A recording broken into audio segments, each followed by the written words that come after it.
In the quieter moments of my college years, when the bustling social life of campus felt worlds away, I often retreated to the tranquility of the library, nestled in a forgotten corner, surrounded by books. I dove deeply into the world of mathematics. It wasn't that I was notably unattractive or socially inept. Rather, my intense focus on my studies left little room for anything resembling a romantic life. This changed unexpectedly one night at a campus party. I had attended more out of obligation than desire. There, while I sat isolated, nursing a beer and feeling distinctly out of place amidst the revelry, Tracy, the undeniable star of the campus social scene and the object of my unspoken affections, approached me. She was as stunning as ever, effortlessly commanding the attention of everyone around her. Yet she chose to sit next to me. The connection was instant, and to the surprise of many, including myself, we quickly became inseparable. After graduation, our relationship culminated in marriage. Years later, Tracy's affectionate exclamation still caught me off guard. "Oh my goodness, Mark, you're still unmatched in every way," she would say with a joyful laugh. Her words were meant as praise, but oddly, they troubled me. After nearly 3 decades together, her comparisons to other men seemed misplaced and stirred a sense of unease within me. It was during one of these intimate moments that her remark felt like a physical blow, leaving me gasping silently. The warmth of the moment suddenly cooled. "Mark, you know how to turn my world upside down," Tracy continued, seemingly oblivious to the turmoil brewing inside me. As I rested my head on her thigh, the room felt unusually still. When she prompted me to continue our conversation, I could only muster a tired response. "No, I'm exhausted, baby. You took all my strength."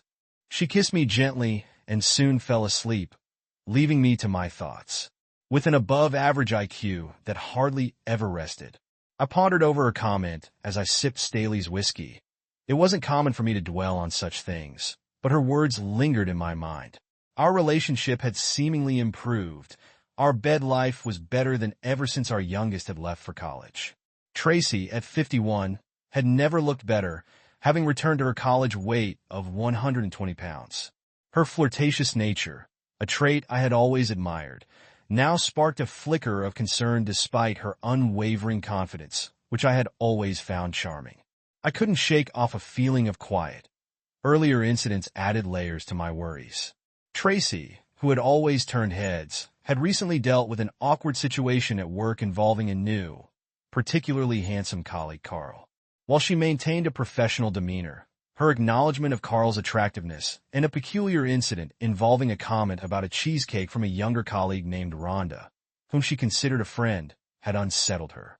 This mixture of professional and personal interactions seemed innocuous, but to my analytical mind, they were puzzle pieces that didn't quite fit together. As I sat in my den, reflecting on the past and the present, my mind drifted back to those early days at a large Midwestern university. Tracy, a true campus goddess, seemed unattainable, surrounded by a crowd of admirers. I was just a math nerd, albeit a fit one, who never imagined that she would notice me.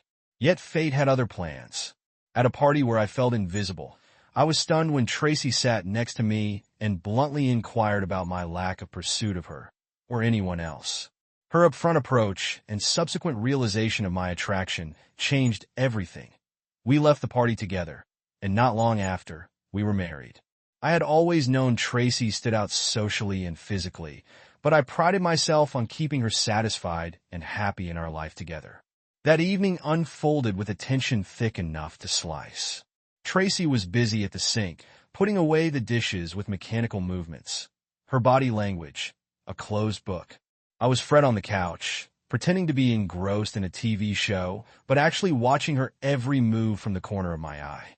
The quiet was a stark contrast to the storm I knew was brewing inside me. The doorbell's chime sliced through the silence like a knife, startling both of us. Tracy's head snapped up, a frown creasing her brow. "Can you get that?" she called out, her voice tinged with a mild irritation that didn't quite reach her eyes. I paused, letting the tension build a moment longer before getting up. As I passed her, our eyes met briefly, and I could see the flicker of confusion there. She sensed something was off, but couldn't put her finger on it. At the door, I peeked through the peephole and saw the process server standing there, an unassuming man clutching a manila envelope. I stifled the surge of satisfaction that rose within me. "Tracy, it's for you." I called over my shoulder, a deceptive calm in my voice. I watched her dry her hands on a towel and walk towards the door with a puzzled look. She took the envelope with a laugh, a sound that didn't quite reach her eyes, and tore it open with uncharacteristic haste. Her laughter died in her throat as she scanned the documents. Her body stiffened, and she turned to me, the color draining from her face. "What the hell is this?" she hissed, her voice a mix of disbelief and rising anger. I leaned against the wall, arms folded, my heart pounding, but my voice steady. "Consider it a preemptive strike," I said coolly. "You would have done the same soon enough. I just beat you to the punch." Tracy's eyes darted back and forth between the papers and me. "How could you do this? What about our kids? Our family?" she asked, her voice trembling. "You stopped caring about us a long time ago, Tracy," I replied. The words were heavy, but true. "Don't act so outraged. I know about Carl, about Fred, and yes, even about Darren." She staggered back as if I had physically struck her. Her face was a mask of shock, which quickly morphed into rage. "You think you know everything? Go on, then, say it all," she spat, defiance flaring in her eyes. I pulled out the small piece of paper I had prepared earlier, where I had written down the names: Carl Walters, Fred Lazarus, Darren. "Tremble," I said, each name punctuated with a certainty that made her flinch. Tracy slumped into the nearest chair, the fight draining out of her. "If you had been braver, more present, maybe it wouldn't have come to this," she muttered, her voice low and defeated. As I checked into the motel that evening, my mind raced with a mixture of emotions. Despite everything, I felt a sense of relief mixed with the undeniable pain of betrayal. The motel room was bland, an impersonal space that somehow suited the transitional phase of my life. Sitting on the edge of the bed, I reflected on the confrontation and Tracy's attempt to salvage her image by demanding the divorce papers cite irreconcilable differences instead of her infidelity. I wasn't surprised when Tracy called later that evening. Her voice was a tale of frustration and desperation. "We don't need to drag all our dirty laundry into the public eye. Mark, just change the filing to irreconcilable differences, and I'll sign whatever you want," she pleaded over the phone. The backdrop of her words was the clinking of dishes, perhaps a nervous habit or an attempt to sound casual. I held the phone away from my ear for a moment, staring at the drab motel wallpaper. Gathering my thoughts, I responded firmly, "Tracy, it's not just about airing dirty laundry. You crossed a line that can't be uncrossed. You could have ended our marriage respectfully before starting something new. I can't just brush that under the rug." Her logic was indeed transparent, and it was clear she was more concerned about her reputation than the impact of her actions. The conversation ended with her hanging up in a huff, leaving me in the silent motel room, surrounded by the ghosts of a life I was rapidly leaving behind. The next few days were a blur of legal consultations and brief, tense phone calls. During one of these calls, I found out from a friend that Tracy had been bad-mouthing me around town, a desperate attempt to control the narrative. This only steeled my resolve. The hardest blow came one evening when my daughter, Allison, confronted me. Her eyes brimming with tears and confusion, she asked, "Dad, why are you doing this to Mom?" sitting at my kitchen table. I faced one of the toughest conversations of my life. "Allison, this isn't just about me or my ego," I explained, trying to keep my voice even despite the turmoil inside. I told her about Tracy's affairs, not to hurt her, but to show her the full picture that she hadn't seen. Allison left visibly shaken, and not long after, my former mother-in-law, Barb, called. The disappointment and shock in her voice were palpable.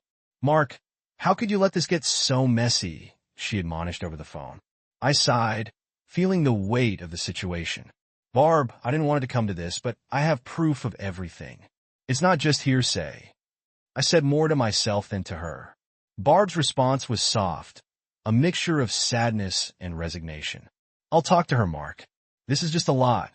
In the weeks that followed, life slowly began to take on a new rhythm. My office at the university became a place of solace, where colleagues occasionally popped in to offer words of support or simply to check in. Among them were two women from the science department.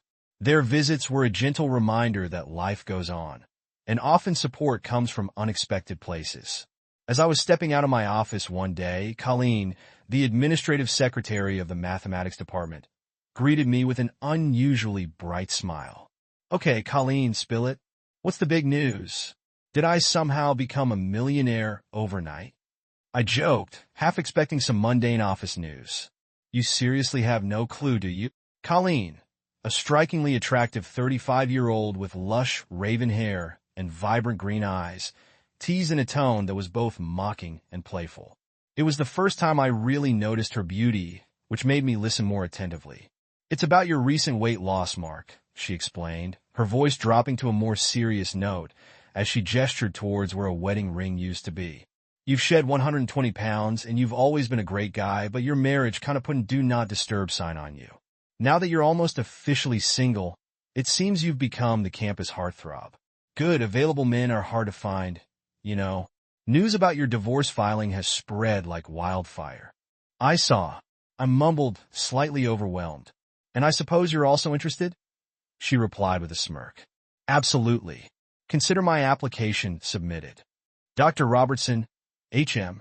I'll add it to the queue then," I said, trying to match her playful tone, even though inside I was reeling from the sudden attention. The news of my impending divorce from Tracy had apparently made me a topic of interest, and not just for Colleen. Over the next few weeks, I felt like the talk of the town, and the situation only intensified after the divorce was finalized a year later. "Why on earth would you let Mark go, Tracy? He's one of the good ones." Marge, Tracy's lifelong friend who lived 2 hours away, was bewildered when she learned about our split. Marge had always been like family, calling my mother Mom since she was a child. "I don't even know how you found out so fast, Tracy," she said, puzzled and frustrated over how quickly her personal life had become public knowledge. "It was your mom at Walmart breaking down in tears," Marge disclosed. The conversation took a harsh turn as Marge confronted Tracy about her decisions. "You thought you deserved better because Mark was getting older? What about you, Tracy? Aren't you aging too?" On the day the divorce papers were officially signed, I found myself in my apartment, nursing a small salad with a half bottle of Buffalo Trace bourbon, contemplating my new life. Meanwhile, Tracy, attempting to move on, had dinner with Carl and ended up at his place, but the evening was far from what she had hoped for, and she left feeling disillusioned and alone. In the weeks that followed, I sought the company of Judy Scales, an old friend, for a dinner that was supposed to be just a friendly catch-up. "I have a genius IQ, Judy. I can multitask like a champ. But understanding women? That's beyond me," I confessed, hoping for some insights. Judy, ever the artist, shared her unique perspective on life and relationships. "I'm glad you called, Mark. I didn't think I'd be first on your list post-divorce, but let's skip the rehash over coffee and see where things go from here," she suggested, hinting at a possible new beginning between us. I agreed with the sentiment that looking back isn't the way to progress, so I decided it was time to make a move.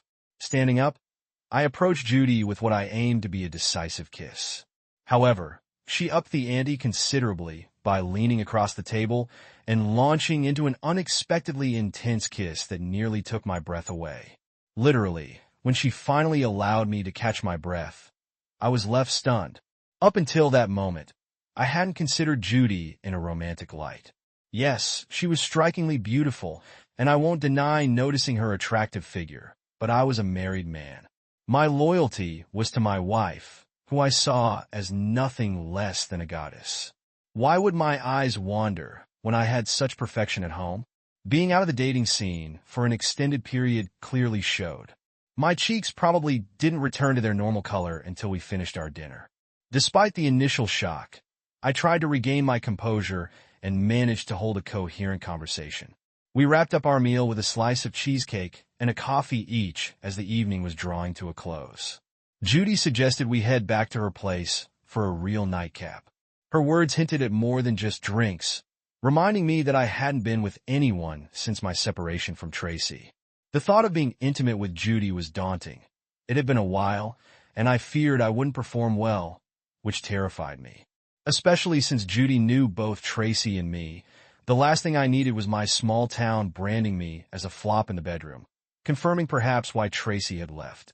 Back at Judy's, she excused herself to slip into something more comfortable, returning in a rather revealing terry robe that did little to conceal her figure.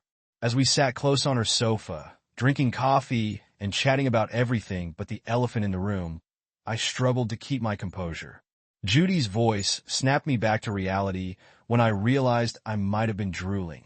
She took my coffee cup, set it aside, and guided me to her bedroom. As the night unfolded, everything moved in slow motion. Judy was patient and understanding, reassuring me that there was no rush despite my nerves. The evening went surprisingly well, leaving us both in a serene state by the time we fell asleep. The next morning, I woke up to Judy smiling at me, calling me incomparable. A stark contrast to how I felt about myself. The following weeks turned into a whirlwind of emotions and unexpected encounters, which culminated in a tense lunch between Judy and Tracy. The conversation started casually, but quickly pivoted to their recent personal developments. Tracy, sipping her margarita with a sly grin, prodded Judy about her rekindled exercise routine, clearly a metaphor for her newfound romantic life. Judy, caught off guard, blushed and tried to deflect, but it was obvious that what was meant to be a one-time adventure had evolved into something more profound. She inadvertently praised my abilities, which seemed to unsettle Tracy. The lunch ended with Tracy steering away from the topic, visibly shaken by the unexpected revelations about her ex-husband's prowess. Reflecting on these events later, as I lay beside Molly Hamilton after another intense encounter, I couldn't help but feel a mixture of triumph and confusion. Despite my ex-wife's harsh criticisms and our painful split, my recent experiences contradicted her reasons for our breakup. Molly, who worked as a physician assistant at an orthopedic clinic, captivated me the moment I saw her at the gym. It's a bit of a cliche, but she was intensely focused, powering through her workout regimen with a level of commitment that was hard to ignore. Sweat highlighted her determination, accentuating her fit physique clad in a snug workout outfit. Unlike others who might have been there more for social reasons than fitness, Molly's dedication was purely professional, and that's precisely what drew me to her.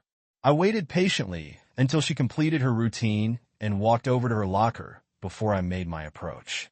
Having been out of the dating game since my divorce, I hadn't shown much interest in dating despite several opportunities. However, something about Molly's focus resonated with me. I introduced myself and casually suggested we meet up for coffee and dessert some evening. She paused, perhaps surprised by the invitation, but then a smile spread across her face as she entered her contact into my phone. We exchanged an acknowledging look as she walked away, and before she could exit the gym, I found myself calling her to firm up our plans. "How about this Thursday evening?" I suggested. She turned back, smiling through the glass door, her enthusiasm evident. "It's a date. I'll meet you at Lowe's at 7, she confirmed. And just like that, my anticipation for the rest of the week soared. On Thursday, I arrived at Lowe's early, securing a small table in a cozy corner of the cafe. I ordered our cheesecakes and hadn't even settled in when Molly appeared. Her long blonde hair was neatly tied back, showcasing the toned results of her gym sessions, emphasized by her tight jean shorts and a crop top. As she approached, I noticed the graceful athletic lines of her figure, which were not overshadowed by her modest bust. In fact, it added to her balanced natural allure. When she sat down, I couldn't help but notice the slight bounce, catching her eye with a quick glance, which she met with a raised eyebrow and a playful smirk. We spent over 2 hours talking over cheesecake and coffee, and I found myself completely drawn to her. She was vibrant, articulate, and surprisingly grounded, qualities that reminded me starkly of what I felt was missing in my previous relationships. She seemed somewhat interested too, agreeing to see me again for another outing. We spent the following Saturday exploring an antique car museum and later dining out, which led to a more intimate evening back at my apartment, affirming that I still had some spark left in me. Meanwhile, across town, Tracy's evening had unfolded quite differently. After a disappointing rendezvous with a much younger man, She found herself reflecting on recent romantic failures as she drove home. Carl, another brief encounter, had ended things with her a month prior, seeking someone more aligned with his goals of marriage and family, something Tracy was not prepared to offer. As she parked her car, she considered shifting her dating focus towards men closer to her age, potentially finding more in common with them. This whole experience with Molly only reinforced my thoughts about Tracy's capabilities and intimacy, which, from what I had seen, paled in comparison to others. I had past relationships before Tracy, and I genuinely thought it was because she seemed otherworldly, a real goddess in human form. Women like Tracy don't need to exert much effort to draw attention. Their allure does the work. However, this can also translate into a lack of effort in more intimate moments. Initially, their partners are just thrilled to be with someone so stunning. But over time, the excitement can wane if the effort isn't reciprocated. Tracy and I had some delicate conversations about this throughout our relationship, but I never outright told her that her passion was lacking in bed. Instead, I accepted it because of my deep affection for her. However, Judy, Katie, and now Molly had opened my eyes to what a passionate relationship could really feel like. As I lay in bed that night, drifting off, I couldn't help but think about how Tracy seemed to still have a hold on me. This thought was still lingering in my mind when, 2 weeks later, I was surprised by a call from Tracy. I hadn't spoken to her in months, and my daughters never brought her up, knowing I preferred not to discuss her. Despite our separation, I had made it clear to them that they should still respect and love their mother. During the call, Tracy mentioned that our daughter, April, was getting married. Robert had proposed, and April hoped we could manage to be civil at the event. Though I hadn't heard from April directly yet, I reassured Tracy that I would behave impeccably. The following day, when April called with her exciting news, I echoed the assurances I had given Tracy. April mentioned her mother's involvement in the planning, and I encouraged her to enjoy her day to the fullest, offering to cover the wedding expenses. The wedding day was emotionally overwhelming for me. Walking April down the aisle, I was struck by how my little girl, who once played with dolls and sang silly songs, had grown into a remarkable woman. Each step brought a flood of memories, and by the time I handed her to Robert at the altar, tears of joy were streaming down my face. Tracy, standing next to me, also seemed moved, wiping away tears before leaning in to kiss my cheek. Later, after a beautiful father-daughter waltz, the music shifted, and the younger guests filled the dance floor, while I took a moment at the bar with a scotch. Tracy was slow dancing with a younger man, and as I approached them, I asked if I could cut in. The young man, embarrassed, stepped away, and Tracy, with a teasing smile, took my hand. She joked about not trusting her around the younger guests, suggesting that her dance partner was hopeful about his chances of leaving with the bride's mother. I played along, offering to bring him back if that was her wish, but I assumed she'd rather spend time with someone who wasn't there just to idolize pop stars. Tracy laughed, acknowledging our awkward past interactions, but appreciating our current civility. We continued to dance through a couple more songs, maintaining a light, playful banter, until her previous dance partner returned, politely asking to rejoin her. Tracy appeared slightly taken aback when I casually agreed to let Ellie join me at our table. Her gaze fixed on her mother. Twirling gracefully on the dance floor with a light-hearted chuckle, she posed a half-joking question. "Do you think I'll have to fend off suitors even when she's in a nursing home?" I shot a quick sideways glance at my daughter, careful not to let her catch me gauging her reaction. Although Tracy's tone carried a jest, her eyes hinted at deeper concerns. "And what about you, Dad? Mom mentioned you've been dating, but honestly, filling her shoes seems like an insurmountable task." I responded with a reassuring smile. "I'm more than fine, actually better than she might assume. While your mom might think she knows, she's not as clued into my life as she used to be. Let's just say I haven't exactly been lacking in companionship, and I'm not looking to replace her. I'm handling things my own way." It was then that Wendy Adams approached our table. A longtime family friend, Wendy and her husband Earl had been close with Tracy and me when our children were younger. After Earl passed away from cancer a few years back, Wendy maintained her connection with Tracy, although my encounters with her had become less frequent since Earl and I had been particularly close. Wendy, who was a couple of years my junior, still looked striking, the fit of her dress accentuating her well-maintained figure. I invited her to sit with Allison and me, but instead, she offered a bright smile and asked Allison if she'd mind us hitting the dance floor for a bit. Allison, initially surprised, quickly recovered and playfully told us to go and enjoy ourselves as Wendy and I moved towards the dance floor. Allison grabbed my hand and whispered, "Dad, scenes like this only happen in movies." We shared a couple of dances and then settled into some comfortable chairs by the bar, catching up on old times. The conversation took an unexpected turn when Wendy took my hand and, locking eyes with me, ventured the critical question mark, "Are you still in love with her? Because if you are, I don't want to embarrass myself by suggesting dinner." This caught me off guard, given her closeness with Tracy. I had never considered the possibility of something more with Wendy, though I had always acknowledged her attractiveness. My feelings for her will always exist in some form, much like an old habit, I confessed. But I'm not in love with her, not in the way I once was, I added quickly, hoping to ease any tension. But you and her, I wouldn't want to cause any issues. Wendy's response reflected her usual pragmatic approach to life.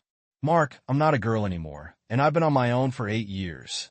There aren't many men who catch my eye, so I'm not about to pass up the chance with someone who's right here." Tracy moved on. "It's been 3 years since the divorce was finalized, and I know you've been dating. You're like a top draft pick in an imaginary league of eligible husbands." Her cheeks colored slightly as she hinted at more personal intentions, motivated by her forwardness.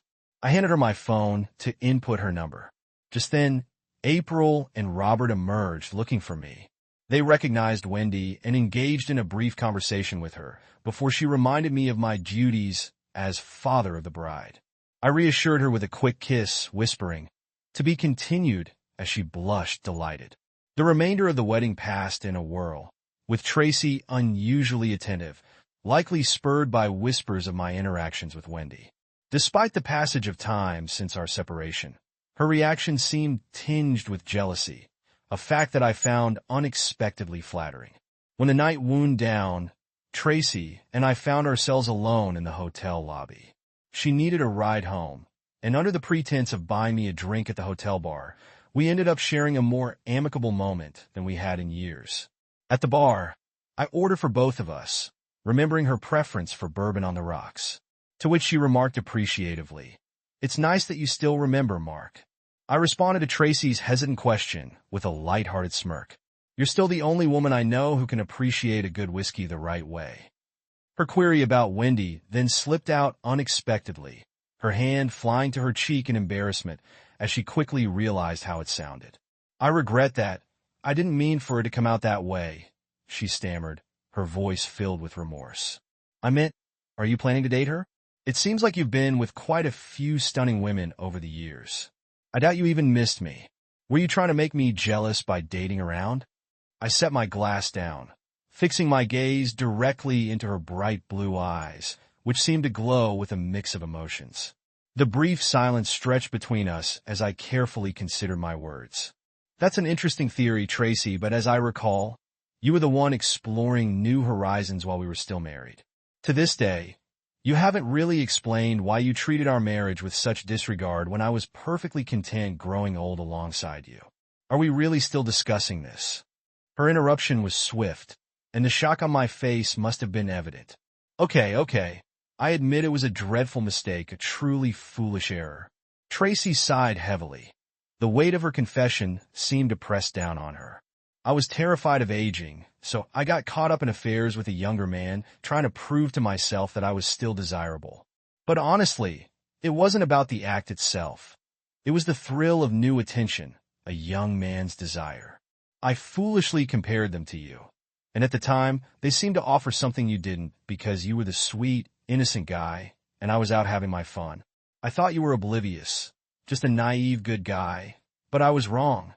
After you left, the excitement of the chase faded, and the novelty of new encounters wore off quickly.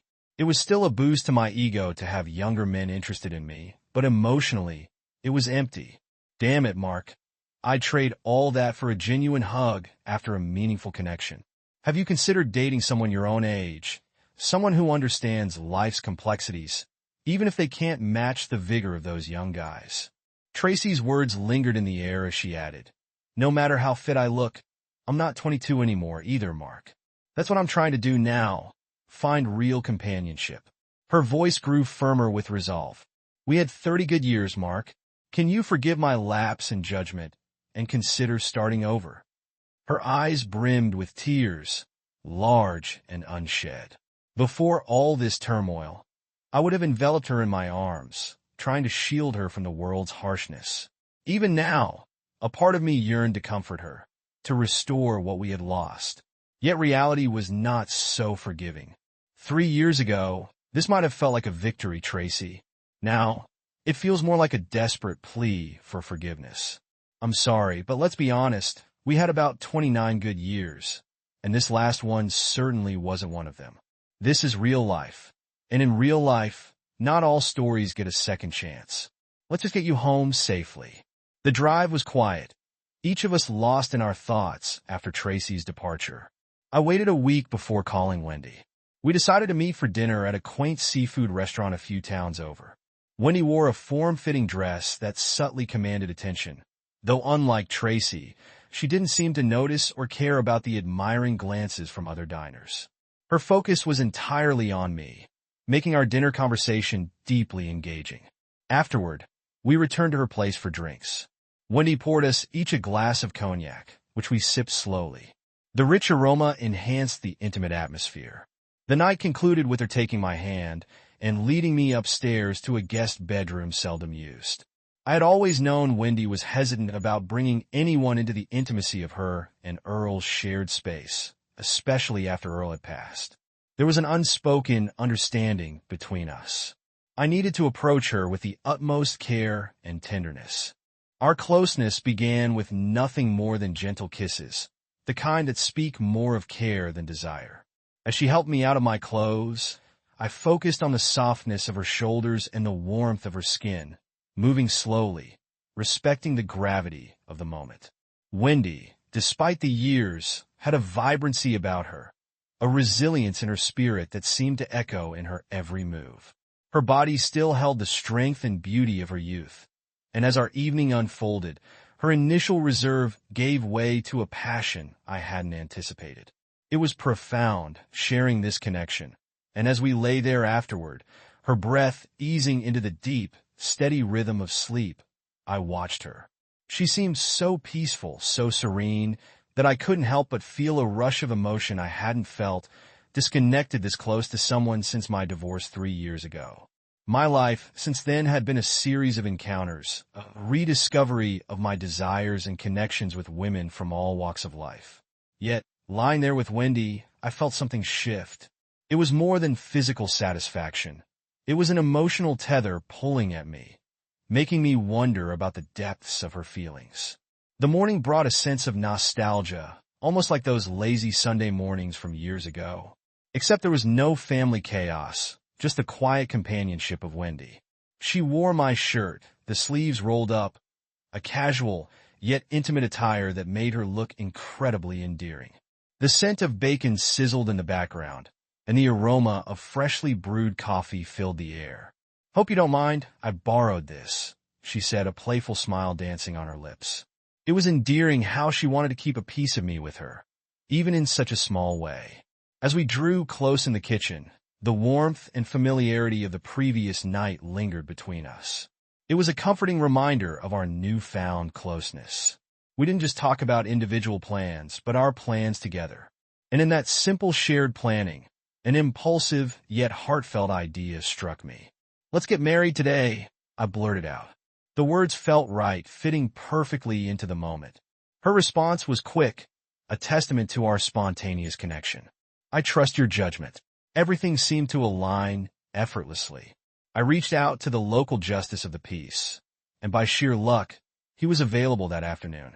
Wendy's son, Aaron, agreed to be my best man, and her mother tearfully accepted the role of maid of honor over speakerphone, adding an emotional depth to our sudden decision. As I made calls to my daughters and extended the invitation, The reality of our decision began to settle in. Wendy tossed the question my way with a cheeky grin. Should I invite my mom as my guest? I knew she was only half serious, but I couldn't help responding earnestly. Only if you want to, but honestly, I'd rather you didn't. I explained that her mom had been having a tough time lately, and I didn't want our good fortune to seem like we were flaunting our happiness. Switching gears, I reached out to a buddy of mine who owned a nice place downtown, hoping his banquet room was free for the day. Luck was on our side. He was more than happy to host our impromptu celebration. With the venue secured, we quickly sent out invites to a handful of friends and family who we knew would want to share in our joy. As for the rings, I stopped by the best jewelry shop in town. Coincidentally, Tracy was exiting her favorite boutique, bags in hand, when she bumped into Wendy on the sidewalk. They had a long history, about 25 years of friendship, though they weren't as close as they used to be. They chatted amiably for a bit until Tracy noticed the sparkling rings on Wendy's finger. My God, girl, those are absolutely stunning, Tracy exclaimed, her eyes wide with surprise. Wendy blushed a bit, embarrassed by the sudden attention. Tracy's realization dawned slowly, then all at once. Are you married to Mark? She stammered, almost losing her balance with the shock. Wendy studied her friend, reassuring her as Tracy apologized for her reaction. We didn't make a big fuss. It all happened so quickly.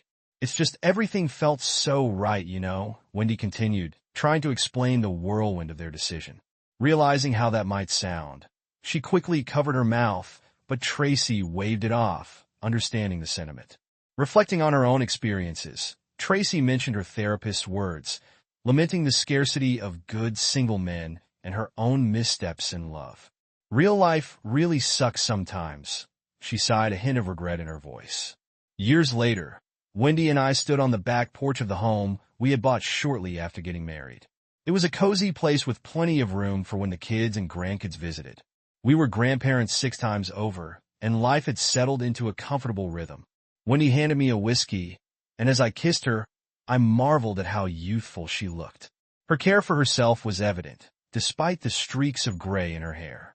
We still enjoyed our nights out, and our time together in the bedroom, or sometimes the shower, was as fun as ever. Life had thrown us both curves, but we navigated them together. I often thought about Tracy, especially during our brief encounters. She seemed to carry a sadness with her, always quick to apologize for past mistakes. During one such encounter, as Tracy stood up straight and greeted me, I offered a friendly kiss on the cheek and some light banter as usual. She apologized as we parted, and I simply smiled, a silent acknowledgement of our past and a nod to moving forward. Life had moved on, and so had we, each finding our paths in the winding journey of our lives.